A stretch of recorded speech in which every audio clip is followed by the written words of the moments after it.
আমাদের সঙ্গে যুক্ত আছে। ওমর আলী সাহেব আমার এসে বলেছিল কলকাতা, আমার 3 দিন আগে র্যালি ছিল কলকাতায়, কলকাতার রাজপথে আমরা পদ্ম ভাগুন নিয়ে একটা বড় র্যালি করেছিলাম, বড় জনসমাবেশ। এই মুর্শিদাবাদ জেলা লালগড়াতে পদ্ম ভাগুন হচ্ছে।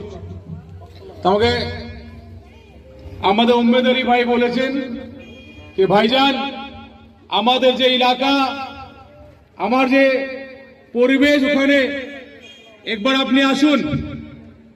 আমাদের এখানে 70% সংখ্যালঘু মুসলমান ভাই বাস করে।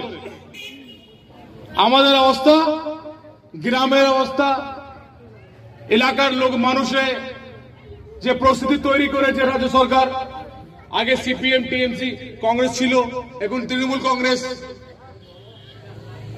একটু দেখে যান।